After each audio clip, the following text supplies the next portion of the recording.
Hello friends, welcome to our channel. You are watching daily show. Bollywood actress Deepika Padukone ने प्रधानमंत्री नरेंद्र मोदी के परीक्षा पे चर्चा के दूसरे एपिसोड में छात्रों संग बातचीत की है। इस दौरान छात्रों ने दीपिका से कई सवाल पूछे, जिसका एक्ट्रेस ने बड़ी ही सरलता से जवाब दिया।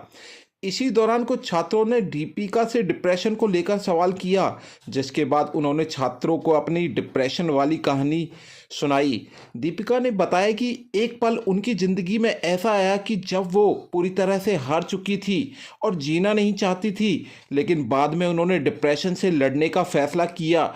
एक्ट्रेस की इस कहानी ने छात्रों को मोटिवेट किया। आइए जानते हैं दीपिका ने क्या बताया। दीपिका पादुकोण ने कहा कि मैंने स्कूल में सबसे पहले स्पोर्ट में हिस्सा लिया और खेला, फिर मॉडलिंग किया, उसके बाद एक्टिंग की दुनिया की ओर कदम बढ़ाया। मैं खुद को तब तक धकेलती रही जब तक कि 2014 में मैं अचानक बेहोश नहीं हो गई। बाद में मुझे एहसास हुआ कि मैं डिप्रेशन से जूझ रही थी। डिप्रेशन के बारे में बात यह है कि यह किसी को दिखाई नहीं देता। आप इसे हमेशा नहीं देख सकते। हमारे आसपास ऐसे लोग हो सकते हैं जो चिंता या डिप्रेशन से जूझ रहे हों, फिर भी हमें कभी पता नहीं चल पाता, क्योंकि बाहर से वे खुश और सामान्य दिखते हैं।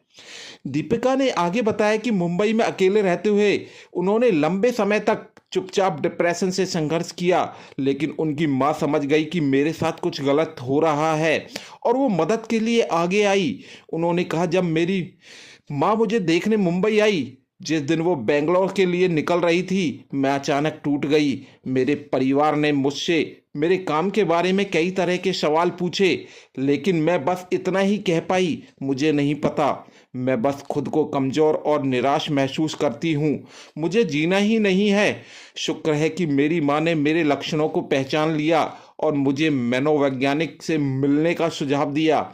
हमारे देश में मानसिक स्वास्थ्य को कलंक माना जाता है, जिसके कारण इस पर बात करना मुश्किल हो जाता है। लेकिन जैसे ही मैंने इसके बारे में बात करना शुरू किया, मुझे हल्का महसूस होने लगा। चिंता, तनाव और डिप्रेशन किसी को भी प्रभावित कर सकता है और इसके बारे में बात करने से वास्तव में बोझ हल्का होता है। ऐसी तमाम बॉलीवुड की गॉसिप्स जानने के लिए हमारे चैनल के साथ बने रहें। हमारे चैनल को लाइक, शेयर, सब्सक्राइब और बेल आइकन को दबाना बिल्कुल ना भूलें।